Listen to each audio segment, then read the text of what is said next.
বন্ধুরা, আজ আমরা এমন কিছু কথা শুনবো যা শুধু মুখে বলা কোনো ডায়লগ নয়, বরং জীবনের গভীর থেকে উঠে আসা কিছু অমলিন সত্য। এই কথাগুলো বলেছেন সেই সব মানুষ যারা শূন্য থেকে শুরু করে শিখরে পৌঁছেছেন।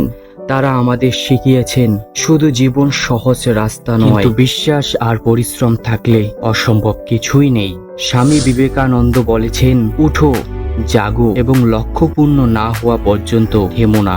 এটা শুধু একটা উক্তি না, এটা একটা জীবনের নির্দেশনা। তুমি যতবার পড়বে মনে হবে আমি দাঁড়াতে পারি, আমি এগোতে পারি। তোমার জীবন যত কঠিন হোক না কেন, যদি তুমি থেমে না যাও তুমি জয়ী হবেই। ডক্টর এপিজে আব্দুল কালাম বলতেন, স্বপ্ন সেটা নয় যা ঘুমিয়ে দেখা হয়, স্বপ্ন সেটা যা তোমায় ঘুমোতে দেয় না। তোমার যদি কোনো স্বপ্ন থাকে তাহলে সেটাকে সত্যি করতে হলে এখনই শুরু করতে হবে। পড়াশোনায় পিছিয়ে আছো, সমস্যা নেই। গরিব ঘর থেকে এসেছো, বড় কথা নয়। তোমার আগুন জ্বালাতে হবে ভিতর থেকে।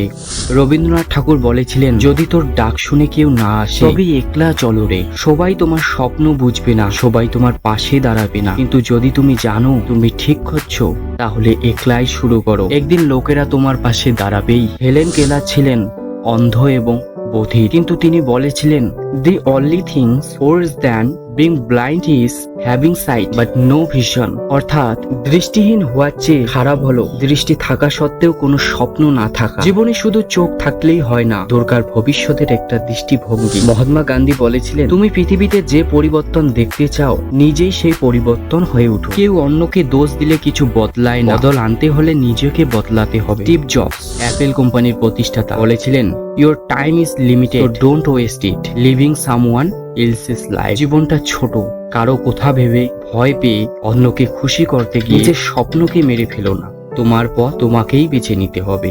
বন্ধুরা, আজ আমরা শুনলাম কিছু মহান মনের কথা, তাদের জীবনের কঠিন পথ, তাদের সাহস, তাদের বাণী, সবই একটা কথা বলে, তোমার মধ্যেই আছে পরিবর্তনের শক্তি। তুমি পারবে যদি বিশ্বাস রাখো নিজের উপর। ব্যর্থতা আসবে, ভয় পেও না। লোকে ঠাট্টা করবে, পাত্তা দিও না। কিছু বুঝতে পারো না, লেখো, সময় দাও। আজ থেকে প্রতিদিন ঘুমানোর আগে কথা মনে করো, আমি থামবো, কারণ আমি জানি আমি একদিন পারবো। সেই দিনটা কাছেই, শুধু তোমাকে হাল না ছেড়ে লেগে থাকতে হবে।